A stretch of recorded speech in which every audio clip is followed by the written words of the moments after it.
Apex Legends Season 27 is coming up very soon, and this is everything you need to know, and why Olympus might finally be worth playing in ranked, and that you don't have to skip it anymore. It's actually going to be a fantastic map and a lot of fun.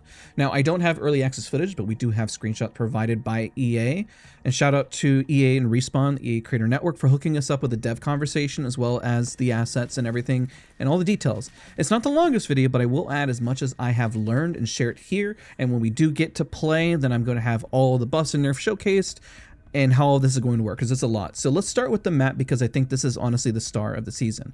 Olympus has been rebuilt to fix what they held back essentially competitively. You know that they tried to put this in ALGS and they took it out very, very fast. And there's many reasons. Open fields, awkward rotations, and the end zones punish you for trying to play the game, well, in any shape or form competitively. The devs approached that with every bit in mind. Literally, the developer said they went through Reddit, they went through pros, they went through casuals approach, like what they have said about the map. They looked through videos, feedback. They went through every bit and they mix-matched everything and said, this is what the community wants.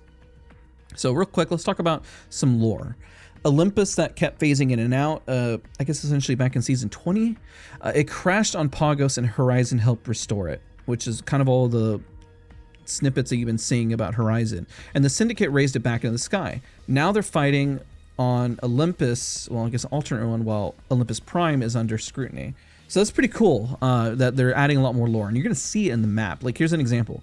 There's one POI, Summers University, that replaces Orbital Cannon, and they literally have, you can see Newt being inspired with the triangular like campus, the interior lanes. They have multiple layers. It deliberately shifts to closer fights and rotation for entrances, so you're not just crossing an open football field and just to get third party. Essentially, there are interactables in there. There's lore touches, there's a library wing essentially. Sorry, I'm stuttering, but I'll leave it in there. Relics, Horizon voice lines, so it's really, really cool.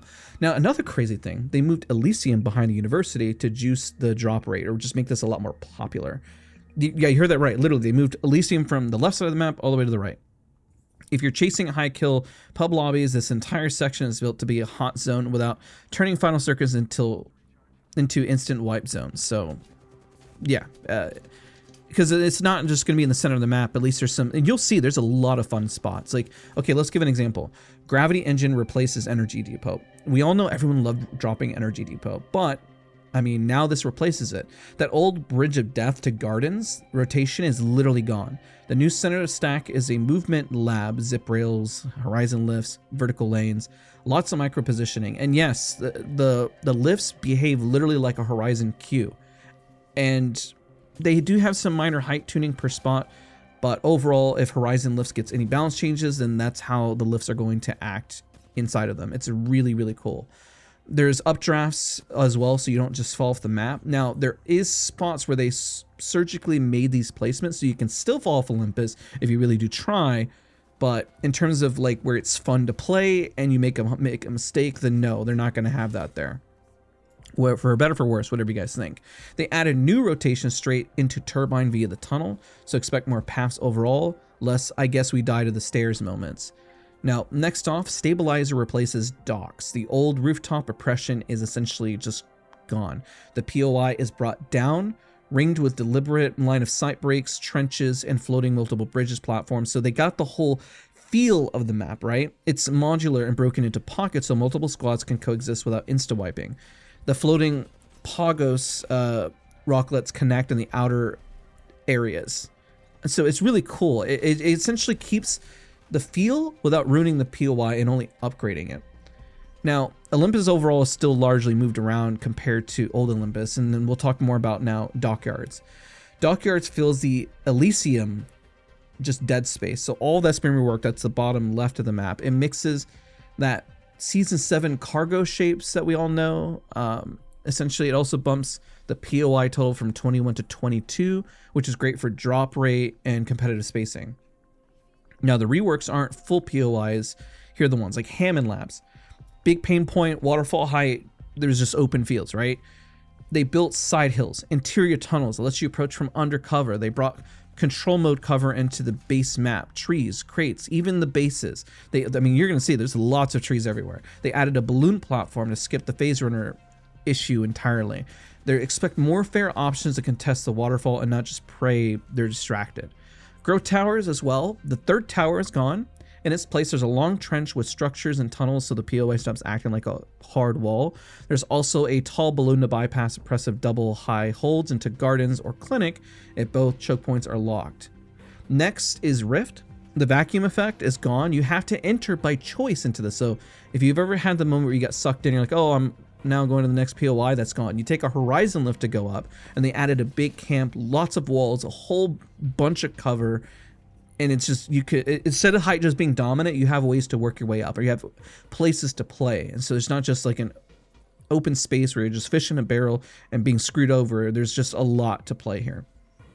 The whole intent here is that they want this map to play in ranked to let people dodging the day, and also have ALGS adopt Olympus as a new fourth map. But the changes are aimed squarely at competitive play, map flow, fairness, and just having fun, rather than being like, oh, guess I got to cross in the open, I'm screwed. That is what they're solving.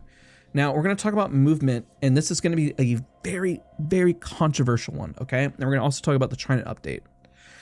Mantle boosting. Whew, man, okay. If you're watching until this, you be ready, because this is a lot.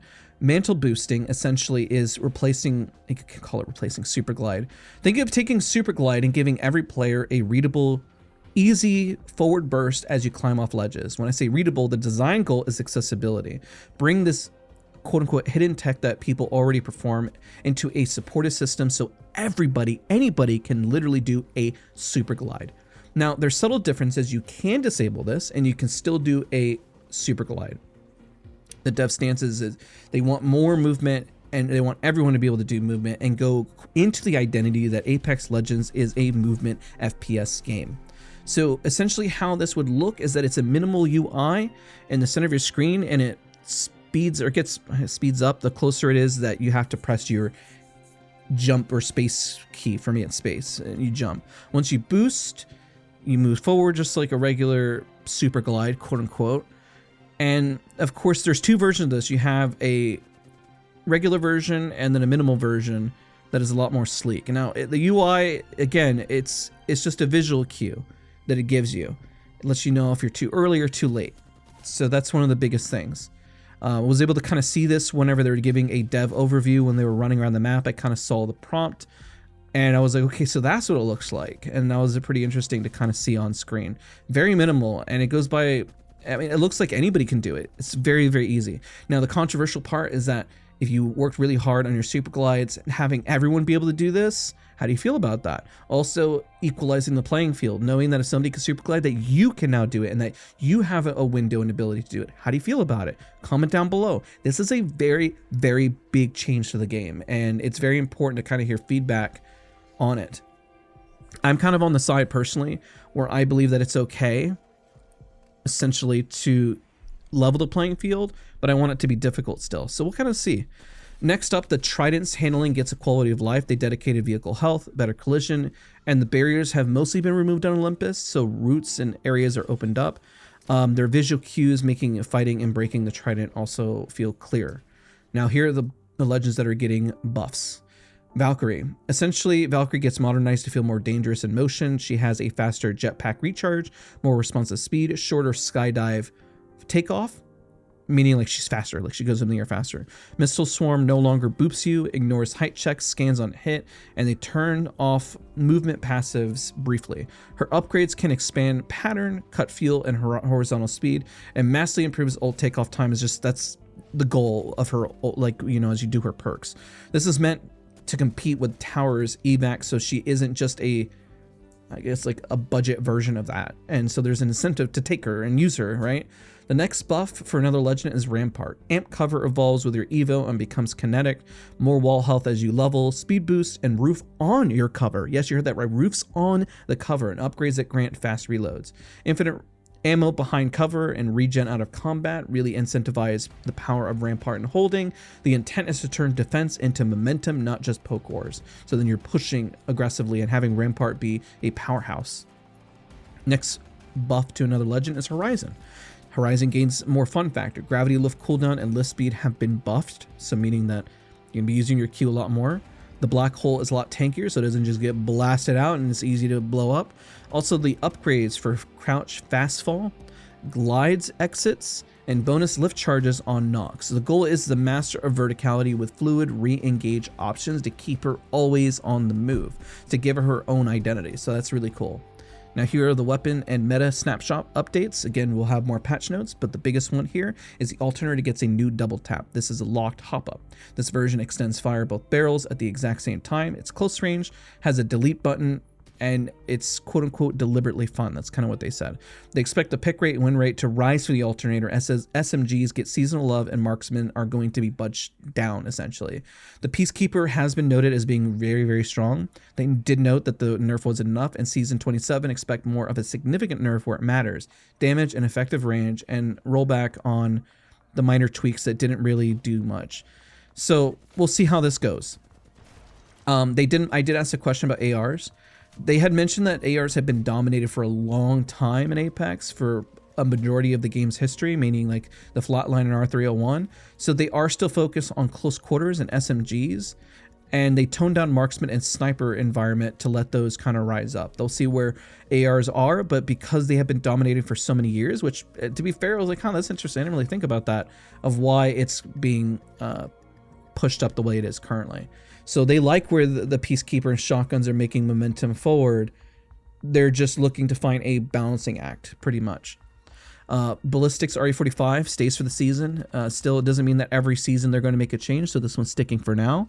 And next up is Amps and Wildcard. So no brand new Amps this season, but the spawn rate has been changed for infinite ammo and over armor up a bit, and overflow healer is going to get nerfed down. The team likes the current number of amps, and future additions will be a case by case, so overload doesn't get crazy with just all kinds of random amps. Next one up is Wildcard returns with a Supersonic event that goes from November 18th to December 16th. Olympus gets some extra toys, meaning they're going to have more zip lines, gravity cannons, and mythic R99 that can fire a missile swarm after you build heat with damage. That's in Wildcard. You can also see speed eccentric Wildcard upgrades like burning rubber trails, extra zippy shields, eyes in the sky style enemy highlights while airborne. They also said revive burst perks and longer slides. They're just going wacky with Wildcard. They're just going all in on it, and it's really, really cool. Next up is ranked queues and rotation. So drop zone fairness, they essentially look to harmonize loot across POIs to reduce I got a bad assignment spikes. There are differences to encourage rotation, but less coin flip, and that's especially on Olympus. Now, scoring, season 26 pulled that ranks back into a real bell curve around gold and plat by adjusting RP. In season 27, they're nudging KP values back up a bit based on placement to spike a better balance between kill versus placement without reverting all the way back to season 25. So they said expect a healthier correlation between rank and skill plus matchmaking that feels like the less wild inside the same division. Solo queue help. They're adding a feature called Requeue a squad. If you vibe with randoms, you hit the button, you get to play with your same squad. No further changes to solo queue. I gave feedback as well, like it's awful to solo queue still. We'll see what they do with it. There's no reward changes this season. It's on the table for the future, but not season 27 is what they said. The duos are in for now. They've seen player feedback that player population is healthy on their end, but they'll keep monitoring if they aren't changing it this split. The next up is map rotation cadence. They like the current pacing for session commitment and mastery. Faster hourly swaps are always discussed, but daily rank focus is intentional. And yes, King's Can is on the radar for a competitive pass, but that's something in the future. Now, quality of life things, as we kind of wrap up the video here, they did do E-District brightness shift. It was a net positive, easier to navigate. Arsenal timings won't be delayed. They're looking at, they feel like it's healthy. This is kind of all the Q&A that we had that we're all asking about. And again, this is really going to be back to Olympus, essentially. Expect more end zone variety because the map has changed for Olympus. Those were questions that we had asked. Expect fewer hopeless die on a bridge rotations that you're screwed up out in the open. And I don't know. I mean, I guess that's kind of it. This really is Olympus. A lot of love is given to Olympus to really make this map shine with the rest of them. Essentially, I think it's really great. From what the screenshots and when they gave us the overview of the map, I think Olympus is going to be a top contender. It's going to feel like a new, hopefully I'm not shooting myself in the foot by saying this, but an early new World's Edge, just because it's that strong. We'll see how it all plays out, but that's pretty much the core here. Movement opened up, close quarter favored, marksman trimmed down, alternator double tap, rank gets fair.